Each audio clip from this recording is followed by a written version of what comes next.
정당이 어느 정당인지 모르고 우리 정치가 늘 좀 인연 따라서 정당으로 가고 그 정당에 속하고 그 정당의 논리에 순응하게 되고 이렇게 하면서 이제 제가 이 정치길로 이렇게 왔지만은 그때 한나라당 색깔은 파란 색깔이었습니다.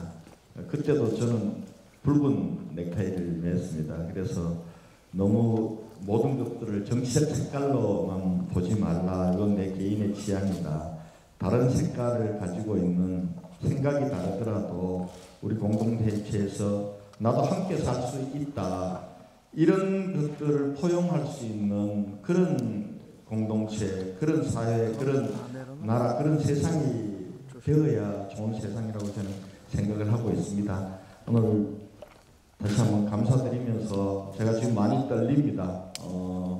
사실 우리 광주 시청 가족 여러분들에게 이 소중한 시간에 제가 드릴 말씀이 보잘것없긴 하지만 한번 대구와 광주가 한번 어제와 어제의 대구 광주, 오늘의 대구 광주, 앞으로 우리가 나가야 될 대구 광주에 대해서 제가 생각하는 것들을 여러분에게 들려드리고 또 한번 같이 생각해보는 기회다. 이렇게 여러분들 이해해 주시기 바랍니다.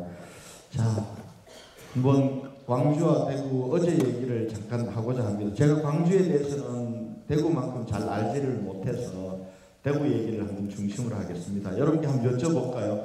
대구는 여러분들 생각 속에 어떤 도시입니까? 대구 하면 생각나는 거 한번 누가 말씀해 보시겠습니다. 대구는 어떤 도시입니까? 여러분 대구 만약에 여러분들의 친구들이 달빛동맹 대구랑 광주가 맺고 있는데 대구는 어떤 도시냐라고 얘기하면은 여러분 뭐라고 대답하시겠습니까? 김광석길요? 아, 예, 김광석길이 있는 도시. 또 국채보상운동, 예, 국채보상운동. 대구 또 어떻게 생각하십니까? 예? 228 민주운동, 5.18과 228. 예, 그렇습니다. 산업적으로는 대구는 어떤 도시라고 생각하십니까? 섬유의 도시. 예, 그렇습니다. 대구에 대해서 뭐 여러분들이 역사적인 그래도 국채보상운동 나오고 228 나오고 섬유 나오면은 조금 더 가면 이제 사과 얘기하는 분들이 있고요. 사과 사실은 대한민국에서 사과가 처음으로 들어온 곳이 대구입니다. 지금 대구에 가면은 미국 선교사들이 갖고 왔던 사과나무를 심어서 청라 언덕이라는 근대골목 투어의 시발점인데요. 거기에 있던 이 사과나무 3세가 지금 아직 크고 있습니다. 원래 갖고 왔던 그런 얘기. 아, 대구 하면 더운 도시 이런 얘기도 합니다. 그 다음에 또 그 얘기는 안 하십니까? 보수, 꼴통 이런 어떤 분들은 그렇게 얘기하는 또 있습니다. 그런 대구에 있던 단면이 이 문제입니다. 자, 그러면은 우리 한번 보도록 하겠습니다.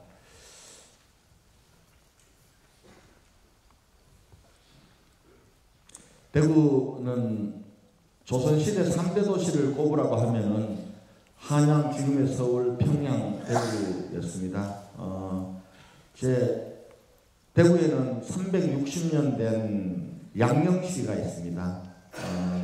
과거에 이 임금님이 병환이 나가나 하면은 약재를 대구 한방시장에서 이렇게 다 양령시장에서 했습니다. 지금도 사실은 여기서는 한방 약재의 도매가 이루어지고 있습니다. 지금 경동시장이 굉장히 크지만은 경동시장에는 중국이나 외국재들이 많이 들어가 유통이 됩니다. 대구는 그래도 순수 우리 대한민국에서 나는 특히 대구 경북을 중심으로 나는 그런 양령시가 360년 된 시가 있습니다.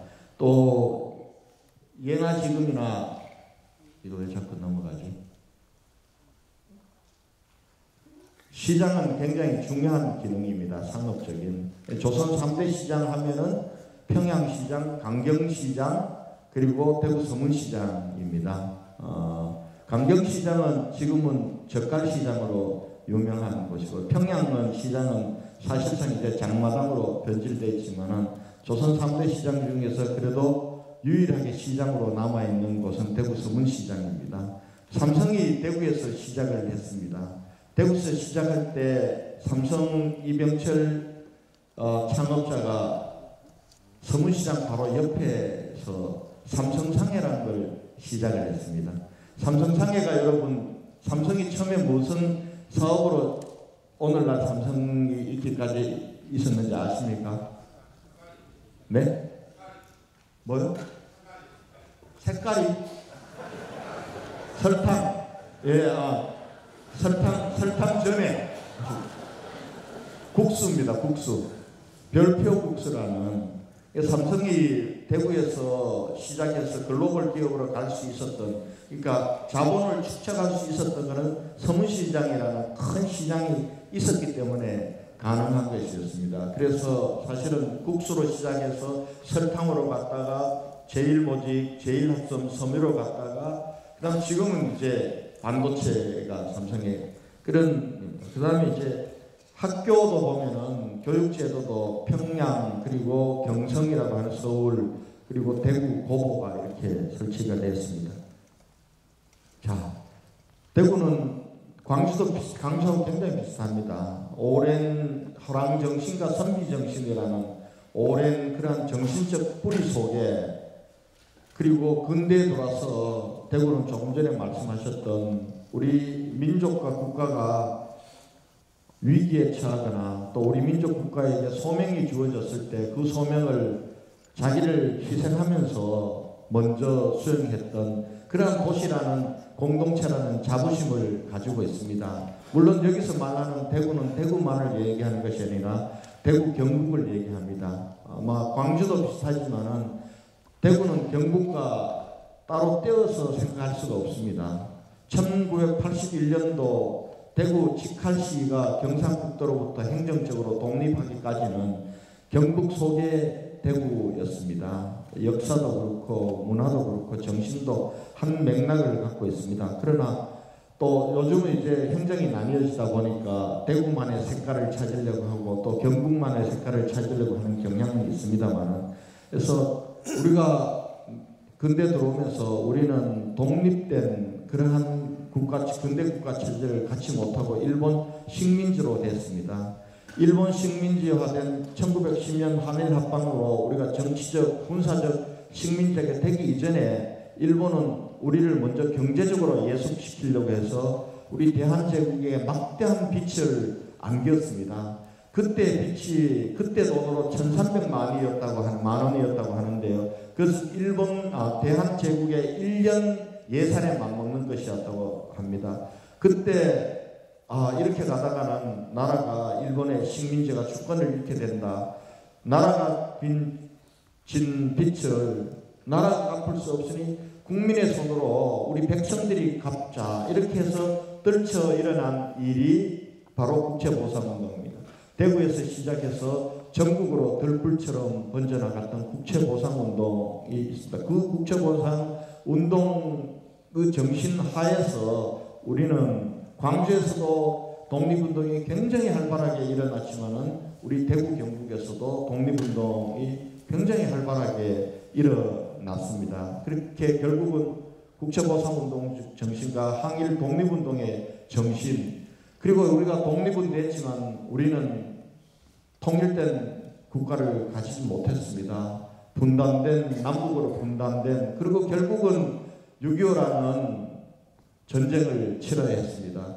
6.25 전쟁 당시 우리 북한 군들이 밀물처럼 밀고 들어왔습니다. 낙동강을 중심으로 하는 그런 일부 빼고는 다 공산화를 직면했을 때 낙동강 방아선을 치고 자유대한민국을 지킨 그런 호국 정신의 도시이기도 합니다. 그때 수많은 대구 경북의 학도병들이 전선으로 나갔습니다. 그래서 그러한 호국의 정신이 있는 도시다. 그리고 이제 전쟁은 끝났습니다. 전쟁이 끝나고 우리에게 남겨진 것은 헐벗은 국토, 굶주린 백성들, 국민들만 남아 있었습니다.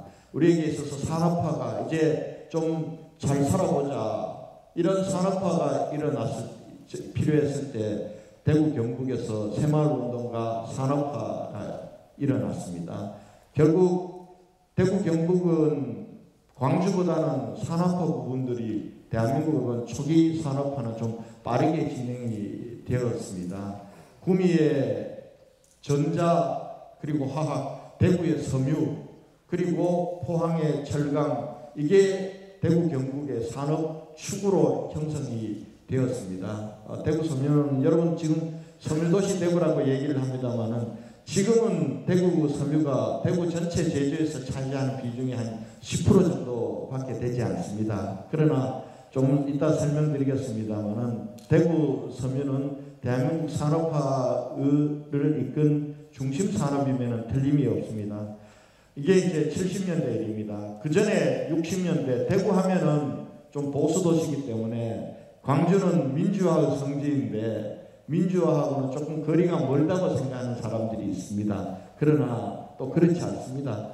우리가 대한민국 헌정사상 처음으로 민주화 운동이 2.28 민주운동입니다. 1960년 2월 28일 날 이승만 정권의 독재와 불의와 부정에 맞서서 가장 먼저 일어났던 운동이 대구의 2.28 민주운동입니다. 2.28 민주운동이 3.15로 그리고 4.18로 그래서 4.19로 해서 이승만 독재 정권을 무너뜨리는 그런 민주화의 횃불이 되었습니다. 그래서 이러한 민주화 운동, 그래서 오늘 제가 광주에 오게 된 것도 우리 이영석 시장님께서 광주의 대구의 민주정신을 달리게 하기 위해서 2.28 버스를 오늘 노선을 개통해 주셔서 이렇게 오게 되었습니다. 너무 감사 말씀 드리고요.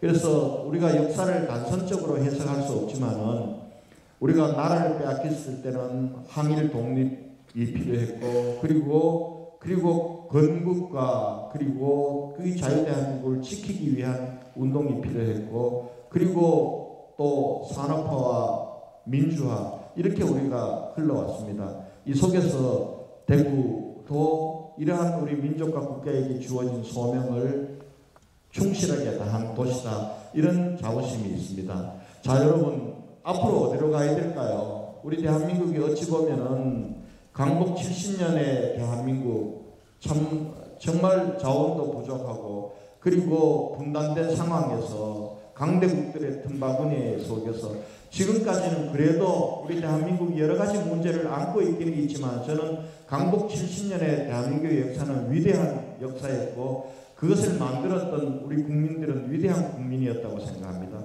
그런데 우리가 민주화 이후에 우리의 방향을 잘못 잡았습니다. 방향을 어찌 보면 잃어버렸습니다.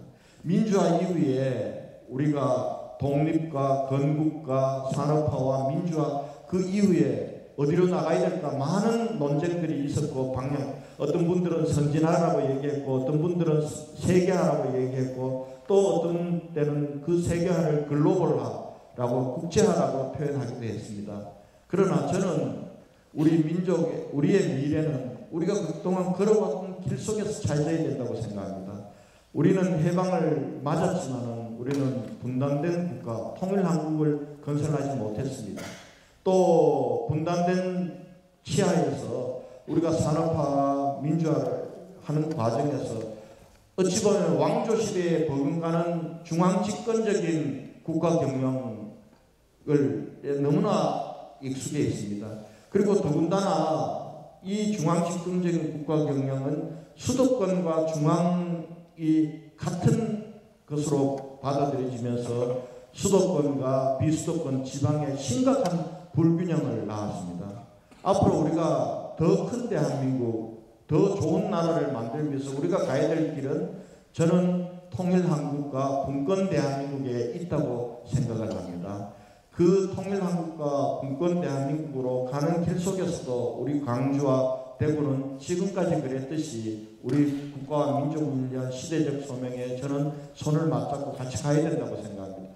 대구에서는 2002년부터 분권운동이 일어나서 지금 현재 전체적으로 분권운동이 아직 우리 국민들 속에 분권이 과연 우리 나의 삶과 어떤 관계가 있느냐, 그는 결국 권력을 가지고 있거나 국가를 경영하는 사람들끼리 권한 다툼이 아닌가 이렇게 오해하는 경향이 있지만, 그러나 분권이라는 것은 결과적으로는 우리 국민들의 삶, 특히 지방에 있는 국민들의 삶의 문제와 관계가 직결되어 있는 것입니다.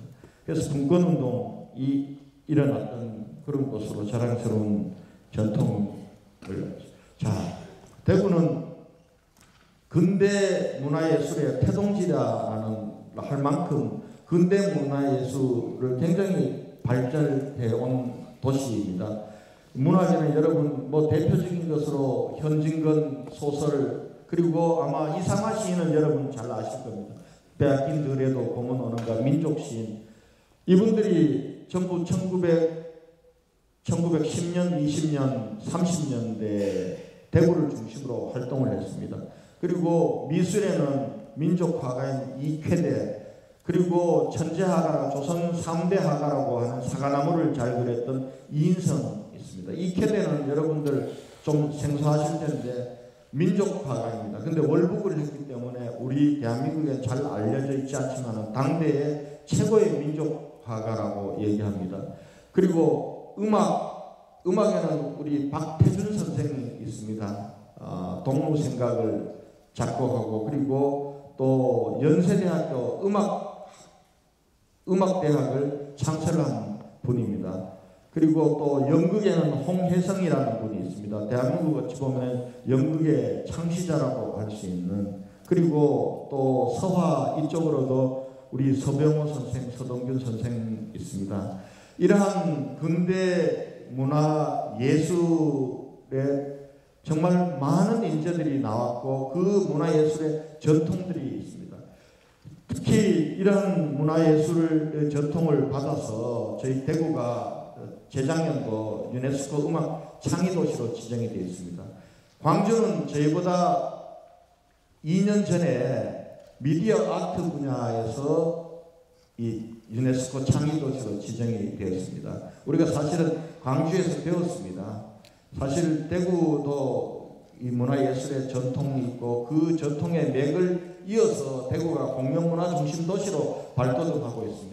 올해가 국제 뮤지컬 페스티벌이 13회째 이루어집니다. 그리고 오페라 축제는, 국제 오페라 축제는 16회째 진행되는 도시입니다. 이런 도시인데 우리가 이러한 걸 브랜드화하고 또 시민적 자긍심으로 만들어보자라고 해서 광주가 했던 걸 많은 광주의 도움을 받아서 우리가 2017년도에 유네스코 음악 창의도시로 했습니다. 그래서 대구에 대해서 얘기할 때 한국전쟁 당시에 우리 이 호남 지역도 전부 점령을 당했지 않습니까? 다행히 대구, 부산 이쪽으로는 이 점령을 당하지 않았습니다. 그래서 전국에 있었던 문인, 예술가 이런 분들이 피난을 와서 어디에서 활동을 했냐 하면은 부산이나 이런 데 가지 않고 대구에서 활동을 했습니다. 그때 외신들이 전했던 외신들을 보면은 대구란 도시는 참 재미있는 묘한 도시다. 전쟁의 코아 속에도 바하의 음악이 흐르는 도시다. 이렇게 이제 묘사할 정도로 전선문학을 피우고 이렇게 했던 그 발자취가, 여러분들 대구 와보셨는지 모르겠어요. 대구 근대골목 투어 하신 분 계십니까? 오셨습니까? 그 발자취가 대구 근대골목 속에, 그리고 향촌동이라고 하는 대구 속에 그대로 남아 있습니다. 언제 한번 대구 오시면 근대 골목을 투어하시고 향촌동에 있는 근대 문학관과 또 향토관을 한번 가보시면은 그 당시에 6.25 전쟁 당시에 수많은 대한민국의 문화예술인들이 대구 와서 함께 창작 활동을 했던 흔적들을 보시게 될 겁니다.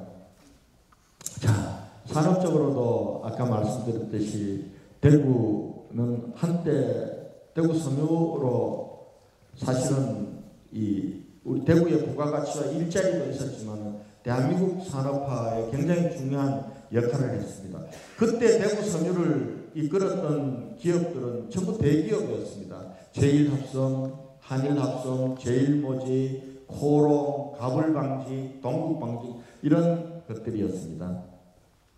자, 그때 전국 섬유 생산 직물량의 52%가 대구에서 났습니다. 그리고 또 대구 경제의 또 다른 한 축은 건설이었습니다. 섬유와 건설이 되고, 여러분들 지금은 다 굳어나서 없어졌지만 청구 우방이라고 하는 건설회사는 여러분들 기억 속에서 아직 남아 있을 겁니다. 자, 광주도 마찬가지입니다. 광주도 사실은 우리 대한민국의 이 서부권의 중심 도시로서 오랜 역사와 전통을 가지고 있는 그러한 도시입니다. 그리고 의향, 예향, 미향이라는 그러한 우리 대구와 마찬가지로 광주도 우리 민족에게 주어졌던 소명들을 광주 시민들의 몸을 불살라서 희생의 바탕 위에서 그것을 수행했던 그런 역사들이 임진왜란 때 의병 활동으로부터 시작해서 그 전통이 이어져서 항일 의병 활동이 가장 활발하게 이루어졌던 것이 광주 전남입니다. 대한민국 기록 속에서 남아있는 의병 활동의 한 근 50%, 46%가 광주 전남에서 이루어졌습니다. 이런 전통이 있었기 때문에 일제가 3.1운동, 1919년 3.1운동 이후에 혹독한 탄압을 했습니다. 그 탄압 속에서도 광주에서는 광주 학생 독립운동이 일어날 수 있었던 거예요. 이런 광주 정신이 저는 5.18을 가능하게 했고, 이것이 결국은 현대에 있어서는 대한민국 민주주의의 길을 여는 그러한 광주 정신이었다고 생각합니다. 또 대구뿐만 아니라 광주도 대구와 마찬가지로 문화 예술이 굉장히 일찍부터 발달하고 문인들 예술가들이 많은 도시였습니다. 특히 판소리, 또 미술, 문학, 연극, 무용, 아마 그렇기 때문에 지금 광주는 대한민국 문화예술의 수도, 그렇게 문화를 앞으로 광주의 미래 산업과 광주의 자부심으로 키워나갈 수 있는지도 모릅니다. 자, 이양 부분들, 남도 음식 하면은 우리 대구는 음식이 별로 없다고 얘기하는데 대구도 맛있는 거 많습니다. 많지만은 광주는 정말 오랜 그러한 음식의 전통이 있는 도시입니다. 요즘은 광주시장님께서 광주 대표 음식을 뭘로 할까 생각하시면서 5.18 주먹밥을 광주 브랜드로 한번 생각하신다는 얘기를 듣고 기발한 생각이시다 이렇게 생각을 했습니다. 자, 우리 광주는 산업화로 보면은 본격적으로 대구보다는 좀 늦었는지도 모릅니다. 그러나 기아자동차 광주 공장이 1998년도 광주에 둥지를 틀고, 또 삼성전자가 광주에 또 뿌리를 내리고, 또 금호타이어는 광주의 기업으로서 오랜 1960년도 로켓 전기와 금호타이어는 광주에 뿌리를 둔 그러한 기업으로 오랫동안 성장을 해왔습니다. 그런데 이렇게 역사적으로도 정신적으로도 그리고 산업적으로도 이렇게 광주와 대구는 그 자랑스럽고 자부심을 가지고 있었습니다. 그런데 광주와 대구의 위기는 광주보다는 한 10년 전에 시작되었습니다. 광주도 저는 위기 앞에 서 있다고 생각을 합니다. 대구 같은 경우는 섬유산업이 하루아침에 무너졌습니다.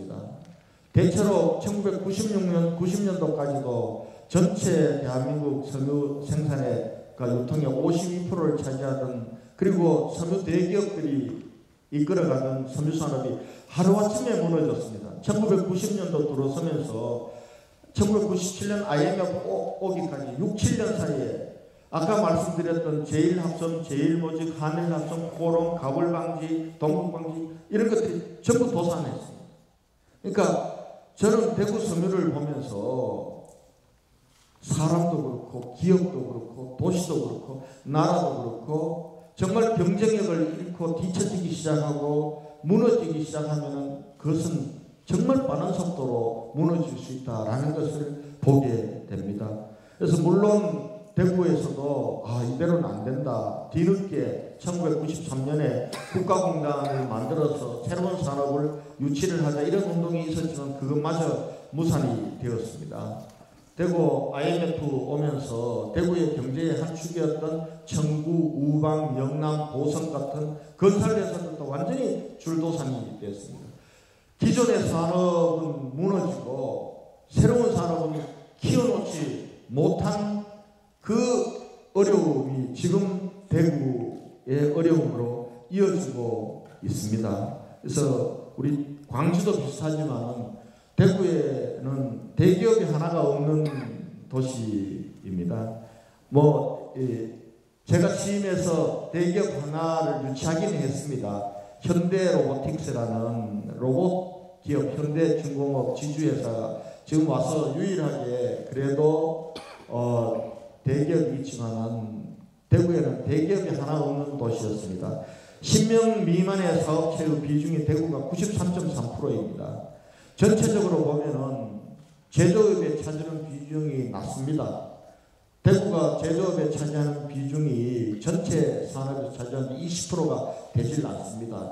17%에서 20%를 왔다 갔다 합니다. 건설 경기가 늘어날 때는 제조업 비중이 좀 줄어들고 건설 경기가 떨어질 때는 제조업 비중이 상대적으로 늘어나서 한 20%까지 됩니다만 제조업 비중도 낮은 데다가 제조업 중에서도 영세한 10명 미만이 93.3%가 차지하는 그러한 열악한 산업 구조를 갖고 있습니다. 그래서 어찌 보면은 최저임금 같은 경우는 올라가기는 올라가야 됩니다. 그러나 급격하게 가파르게 올라가고 있는 최저임금이 지금 당면에서는 어려움을 미치고 있는 현실이 어찌 보면은 대구가 더 크다 이렇게 생각할 수 있겠습니다. 광주도 마찬가지입니다. 광주는 어려움이 대구보다는 산업화를 늦게 시작했기 때문에 또 한 10년 정도 후부터 나타나는 것 같습니다. 특히 로켓 전기가 2016년에 문을 닫았습니다. 삼성전자, 구미에 있던 삼성전자도 대부분 베트남으로 옮겨갔지만 광주에 있던 삼성전자도 조금씩 이제 철수하기 시작한 그런 조짐을 보이고 있습니다. 금호타이어도 지금 최근에 들어서 해외 자본에 매각이 되고 난 이후에 지금 이 회생을 위한 여러 가지 노력들이 있다고 들었습니다만은 금호타이어도 이렇게 어려움을 겪고 있습니다. 지금 그래도 광주는 1998년도 기아 자동차가 광주에 오면서 광주의 큰 경제 축을 가지고 있습니다. 그런데 지금 여러분 아시겠지만 대한민국 자동차 산업은 굉장히 다시 한번 위기에 봉착하고 있습니다. 아마 광주시장님께서 광주형 일자리로 이렇게 하신 것도 그 뜻이라고 봅니다. 참으로 현명한 선택이었고 인내를 가지고 또 시장님의 정치력을 가지고 광주형 일자리를 이렇게 성사시키는 것에 대해서 저는 참으로 존경하고 생각하고 꼭 반드시 성공할 수 있도록 대구에서도 많이 응원을 드리겠습니다. 그렇게 해서 광주도 보면은 지금 10명 미만의 영세한 기업들, 사업체가 92.7%입니다. 대구가 93.3%인데 광주도 그렇게 예외가 아닙니다. 그리고 제조업에 차지하는 비중은 대구보다도 낮습니다. 광주가. 이러한 광주의 산업구조로 보면 굉장히 광주도 어려운 구조에 처해 있습니다. 이런 결과들이 어떤 결과가 나오냐면 대구가 지금 우리나라 1인당 GRDP가 도입된 게 1993년이니까 26년째 대구는 꼴찌입니다. 아마 여러분들 대구 하시면 대구는 그래도 뭐 박정희 대통령 때부터 시작해서 그 지역에 대통령도 많이 배출을 하고 특혜를 받았으니까 대구는 굉장히 산업적으로 융성하고 잘 나가고 잘 산다고 생각하실지 모르지만 그렇지 않습니다. 대구가 1인당 GRDP 기준으로 보면 대구가 전국에서 최하입니다. 그 바로 위가 광주입니다. 우리 대구와 광주가 처해진 상황이 이런 상황입니다. 물론 그렇다고 해서 대구가 전국에서 제일 못 살고 광주가 그다음 못 산다 이렇지는 않습니다. 소득 규모나 또 소비 규모로 보면은 우리가 그렇게 하지는 않지만 그러나 이 얘기는 무엇인가 하면은 1인당 GRDP는 한 해에 그 도시에서 생산된 전체 총생산을 그 도시 인구로 나눈 게 1인당 GRDP 아닙니까? 그렇게 보면은 그 인구에 비해서 산업 기반이 취약하다는 것입니다. 근데 이 여파가 나타나는 게 제일 큰 게 이런 현상입니다. 청년 일자리가 없어서 청년들이 떠나는 겁니다. 대구는 2003년도에 252만 9천 명을 인구를 정점으로 2003년도부터 지금까지 계속해서 인구가 줄어들고 있습니다. 결국 250만이 무너졌습니다. 대구가. 이 대구 인구가 작년도에 주민등록상 인구로는 246만 9천 정도 이렇게 줄어들었습니다. 광주의 인구가 감소는 대구보다는 한 10년 정도부터 늦게 시작했는데 광주도 인구 감소에 접어들었습니다. 2014년까지 통계를 보니까 광주 인구는 그래도 조금씩 늘어났는데 2014년도부터 광주도 줄어들고 있습니다. 그리고 이 줄어드는 인구의 대체로 한 60%가 20대, 30대 청년층이라는 것은 굉장히 이 위기의 시그널이라고 할 수 있습니다. 특히 대구 같은 경우는 정말 산업 기반이 취약하고 그리고 청년들이 선호한 일자리가 없다 보니까 해마다 제가 취임하기 전에 한 10,000명 정도가 수도권으로 유출되었습니다.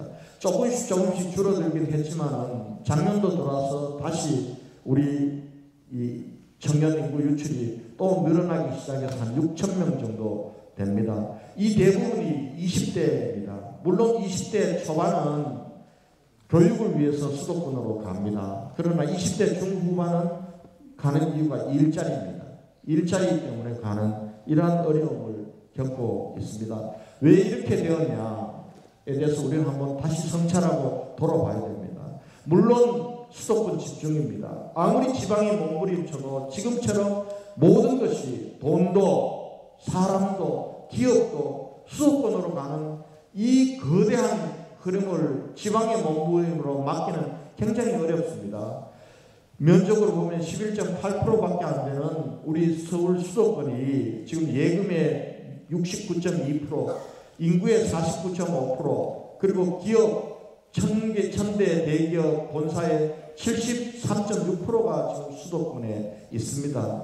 이러한 현상입니다. 그러면은 우리가 늘 아이고 이거는 뭐 수도권 집중화 때문에 우리가 어려워진다 이렇게 체념하고 있을 거냐? 우리의 잘못은 없었냐? 우리의 잘못 있습니다.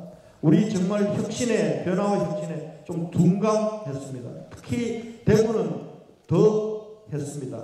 우리가 섬유가 잘 나가던 80년대 우리 대한민국의 산업축은 한번 바뀔 때입니다. 지식 기반 산업으로 정보통신 산업으로 그때 대구는 원단 중심의 섬유가 너무 잘 나갔기 때문에 새로운 산업을 준비하지 못했습니다. 언제까지나 그 산업들이 계속 갈 수 있으리라고 그렇게 현실에 안주했습니다. 그러나 90년대 들어서면서 대구 섬유산업은 몰락에 가까운 그러한 이 경쟁력을 잃기 시작을 했습니다. 그러나 새로운 산업을 준비해 두지 못했습니다. 그리고 어찌 보면은 광주도 대구도 매일의 닫힌 도시라는 스스로의 멍해를 안으려고 했는지도 모릅니다.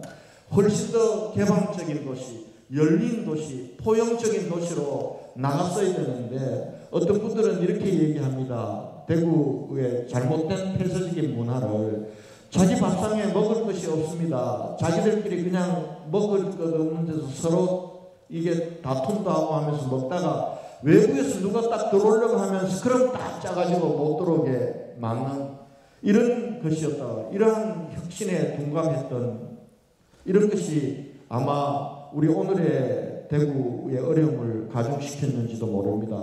광주도 시작이 저는 됐다고 생각합니다. 이영섭 시장님 오셔서 저는 방향을 정말 잘 잡으시면서 변화 혁신의 광주를 만들려고 하는 부분들을 보면서 아 광주는 대구가 겪었던 어려움을 덜 겪고 새로운 도약을 하겠구나 이렇게 기대하고 응원합니다만 우리도 똑같이 어려움이 있습니다. 자, 또 하나 여러분 보십시오. 대한민국은 모든 SOC가 사람이 안 갈 수 없습니다. 수도권으로만 연결이 되어 있습니다. 우리 동서로 연결된 것은 평창 동계올림픽에서 서울에서 강릉까지 가는 KTX 밖에 없습니다. 전부 다 수도권입니다. 특히 저도 국회의원이고 우리 영석 시장님도 국회의원이었지만 정치를 하면서 늘 이제 지적 사업이나 이런 걸로 우리는 그냥 큰 SOC, 그 SOC는 서울로 연결하는 SOC였습니다. 지금도 마찬가지입니다. 그러다 보니까 어떤 현상이 일어나냐 하면 지금 우리 광주, 전남, 전국 합치면 한 520만 정도 인구가 됩니다. 인구 520만이라는 것은 520만의 시장이라는 얘기입니다. 지금 대구, 경북을 합치면 520만입니다. 그리고 부산, 울산, 경남까지를 합치면 영남권의 인구는 1300만입니다. 우리 영호남을 다 합치면 1800만 인구가 됩니다. 그런데 이러한 이 서부권의 520만 그리고 동남권에 있는 그러한 1300만이 서로의 시장이 되질 못합니다. 교류도 아직 잘 안 되고 있습니다. 왜냐하면 우리가 그동안 역사적으로 수도권으로만 남북축으로만 계속해서 이 SOC를 건설했고 사람들과 그리고 또 인심이 전달되는 그 구조만 만들어놨기 때문에 그렇습니다. 그래서 이 영호남의 단절을 극복하는 것은 대한민국을 위한 길이기도 하지만 광주, 대구를 위한 길이기도 합니다. 그래서 우리가 시장님하고 제가 빨리 달빛 내륙고속철도를 놔야 된다. 지금 88 도로 있을 때 4시간 걸리던 죽음의 고속도로이 아니었습니까? 그러나 그래도 시대 정신은 영호남이 하나가 되고 소통하고 교류하고 협력해야 된다는 그 시대적 정신을 거릴 수가 없습니다. 그래서 우리가 달빛 고속도로는 개통이 됐습니다. 확장이 돼서 지금 한 2시간에서 2시간 반이면 오지만 그거 가지고는 사람과 물류가 소통하는 데는 지금 시기에 너무나 멀고 긴 시간입니다. 그래서 우리는 1시간 내에 대구와 광주를 연결하는 고속내륙철도, 달빛 고속내륙철도 시대를 우리가 만들어야 되는 그런 소명이 우리에게 주어져 있다고 생각합니다. 지역감정 문제입니다. 지역감정, 우리가 지리적으로 떨어져 있기 때문에 우리가 소통이 없기 때문에 서로를 이해하고 정확히 아는데 우리는 둔감했습니다. 어쩔 수 없는 일이었는지도 모릅니다. 그 사이에 나쁜 정치가 저는 개입을 했다고 생각합니다. 그래서 오히려 우리 속에 들여진 지역 감정, 이 지역 차별 문제는 나쁜 군사 문화와 나쁜 정치가 만들어낸 겁니다. 우리 영호남 시민들, 국민들은 피해자입니다. 대구를 보면은 이 지난 역대 선거를 보면은 어찌 보면 우리가 민주화 87년 민주화 체제가 들어서고 선거민주주의가 정착되면서 지역주의와 지역감정은 더 극도로 나타나는지 모릅니다. 그 전에는 이처럼 그렇게 되지 않았습니다. 물론 지역에 대한 애양심을 가지고 또 서로 다른 문화와 차이가 있는 것은 당연한 것입니다. 그러나 그것이 차별로 그리고 그것이 갈등과 대립을 부추겨서 특정 정치인들의 그런 이득 구조로 가는 그런 부분들은 사실은 우리들을 너무나 어렵게 만드는 것입니다. 이제 광주 시민들, 대구 시민들이 이러한 문제를 풀어야 됩니다. 그런 것들도 우리를 어렵게 만든 요인이었다고 생각합니다. 저는 어떻게 앞으로 재도약할 것인가? 지역적 연대입니다. 지역적 연대와 자기혁신입니다. 저는 이 부분들이 반드시 필요하다고 생각합니다. 달빛동맹은 그것을 위한 시작입니다. 우리가 결과적으로는 앞으로 남북권 경제공동체를 만들어야 됩니다. 지금 대한민국은 수도권 하나의 단일 공동체를 가지고 세계와 경쟁하고 있습니다. 참 대한민국이 대단한 나라입니다. 어떻게 수도권 하나 가지고 이까지 올 수 있었는지. 그러나 앞으로는 못 갑니다. 이렇게 지방을 초토화시켜놓고 지방을 공동화시켜놓고 비대해지는 수도권만 가지고 국제경쟁할 수 없습니다. 작년도 일본의 관광객이 3,100만이었습니다. 대한민국이 1,500만입니다. 우리가 일본에 지금 절반도 안 됩니다. 해외 관광객이. 이게 역사적으로 그랬을까요? 불과 5년 전만 하더라도 우리가 관광객들이 더 많았습니다. 그럼 일본의 관광객들이 일어난 것이 이렇게 많아진 것이 동경 관광 때문에 그렇게 됐습니까? 아닙니다. 곳곳에 지방 관광들을 활성화시켜 놓은 겁니다. 우리 대구공항에서 또 무안공항에서 수도 없이 일본으로 가지 않습니까? 근데 들어오는 것은 그렇게 많지가 않습니다. 결과적으로 저는 남북권 경제공동체라는 큰 축을 만들어야 돼요. 그 축을 만드는 시작은 저는 우리 달빛 내륙고속철도에 있다고 믿습니다. 자, 우리에게는 자랑스러운 영원한 교류의 전통이 있습니다. 여러분, 태계 선생과 고봉, 이기봉, 기대승 선생, 이 유명한 얘기 알지 않습니까? 26살의 차이입니다. 기대승 선생이 태계 선생보다 26살 아래입니다. 그런데도 불구하고 그 당시에 정말 저 경북 안동에서 이 호남까지 오는데 얼마나 먼 거리였겠습니까? 4번 만나고 8년 동안 120통의 편지를 주고받으면서 이렇게 교류했던 역사가 있습니다. 태계 선생이 1년 먼저 돌아가시고, 그리고 고봉 선생께서는 따라서 그러셨는지 모르지만 젊은 나이에 그 다음에 돌아가셨던 이런 전통이 있습니다. 우리에게. 그래서 이런 달빛 동맹회는 2009년도부터 시작이 됐지만 실질적으로는 2013년도는 결과적으로 우리 광주시청과 대구시 관간의 달빛 동맹 협약을 맺었습니다. 근데 이렇게 해서는 안 된다. 민간 차원에서 시민들끼리 동맹하고 교류 협력해야 된다. 이렇게 해서 2015년도에 민간 협의회를 만들고 지금 상당 부분 민간들 간에도 많은 왕래가 있습니다. 이제는 이 달빛 동맹을 실질적으로 인적 교류를 넘어서 경제 동맹으로, 정치 동맹으로 저는 발전시켜야 광주도 살고 대구도 살고 대한민국도 살 수 있다고 생각합니다. 그 일을 제가 우리 존경하는 이용섭 시장님과 함께 최선을 다해서 하도록 하겠습니다. 우리 광주시청 공무원 가족들이 뒷받침을 해 주시기 바랍니다. 감사합니다. 아무리 시장이 이렇게 하려고 해도 일은 여러분들이 하는 거 아닙니까? 자, 앞으로 이 SOC 그리고 경제 그리고 오늘 우리 28 버스가 광주시를 달리듯이 대구에서 518 버스가 달리고 있습니다. 518 버스가 가는 길은 대구 한가운데를 지나갑니다. 28 중앙공원 그리고 망우당 공원이라고 하는 독립운동했던 의병활동했던 곽재우 장군을 모시는 그 길들을 518이 달리고 있습니다. 자, 혁신해야 됩니다. 뒷얘기는 하지 않겠습니다. 우리가 혁신하지 않고서는 방법이 없습니까? 우리가 시간의 벽, 공간의 벽, 그리고 우리가 하는 지식의 벽을 깨뚫어야 됩니다. 부숴야 됩니다. 혁신을 가로막는 것은 이 3가지 벽입니다. 시간의 벽을 허물어야 됩니다. 우리는 과거 회귀적으로 가서는 안 됩니다. 미래를 보면서 우리가 앞서 나가야 됩니다. 미래 산업을 어떤 산업들을 우리가 키우고 할 건가. 그리고 그 시간은 인내의 시간이 필요합니다. 변화와 혁신이 성과를 내는 데는 시간이 필요합니다.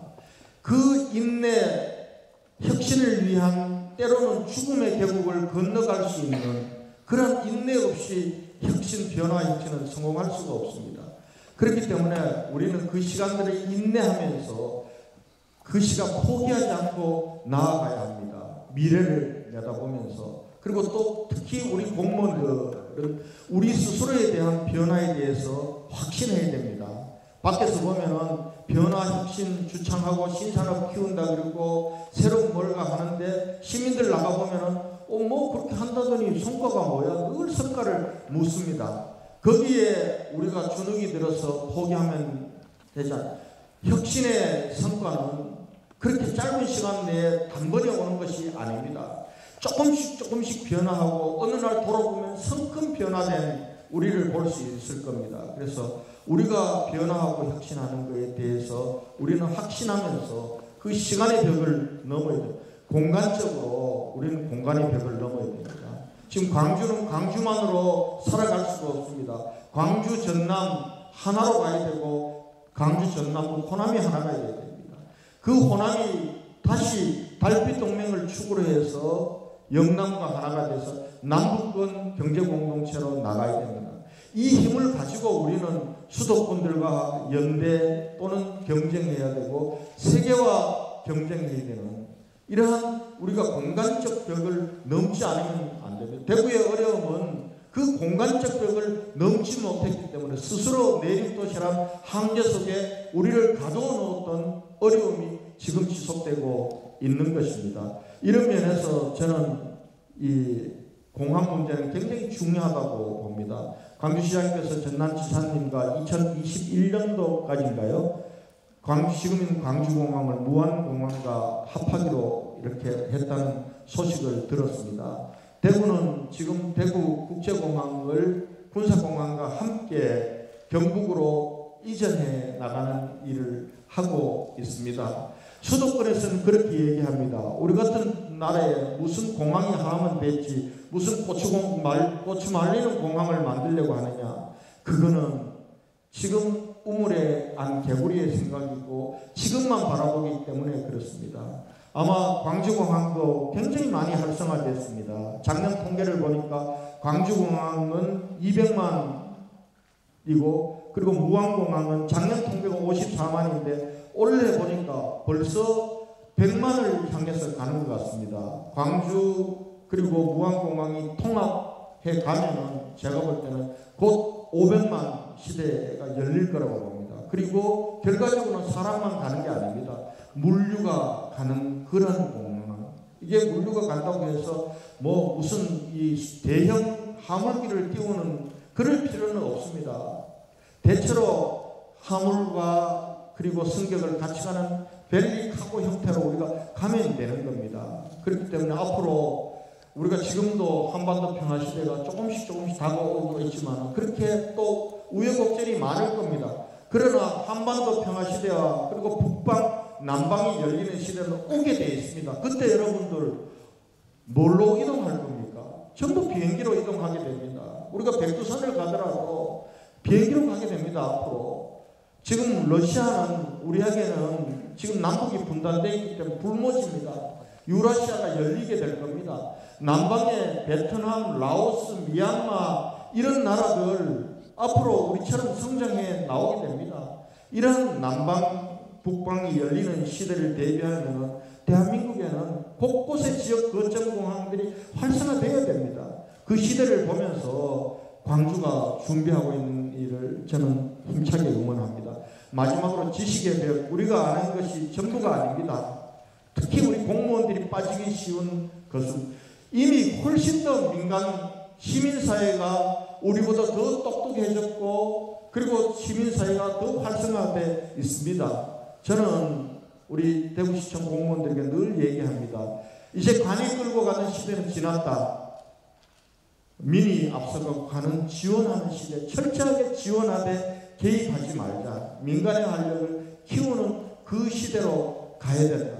그러나 아마 광주도 비슷한 때지만 우리 대구도 우리 대구 시민들이 관에 대해서 굉장히 부정적입니다. 공무원들만 이것도 뭐 어떻고 뭐도 어떻고 갑질하고 이렇게 얘기하면서 관에 대한 의존성은 굉장히 높습니다. 경제도 살려달라, 문화도 살려달라, 전부 시장과 공무원들에게 얘기를 합니다. 그래서 어찌 보면 우리 시민사회 문화와 그리고 시민사회와 그리고 지방정부가 관계 맺는 관계망 부분들, 그 부분들을 우리가 바꾸는 그 속에서는 절대 우리가 지금 우리가 알고 있는 우리 공무원들이 생각하고 있는 지식이 우리가 알고 있는 법규가 전부다라고 생각하는 것으로부터 우리는 벗어날 필요가 있다 이렇게 생각을 합니다. 뒷부분들은 대구가 해왔던 혁신 부분들을 정리했습니다만 오늘 시간이 없어서 여러분에게 못 들려드릴 것 같습니다. 오늘 다시 한번 저를 초청해 주시고 귀한 시간 내주신 우리 광주시청 공무원 가족 여러분, 그리고 또 우리 광주시장께 감사드리고, 빛고울 광주의 새로운 변화와 혁신 도약을 대구가 힘차게 응원하겠습니다. 우리 같이 손잡고 새로운 대한민국을 열어가는 중심에 광주와 대구 광주가 섰으면 좋겠습니다. 오늘 감사합니다.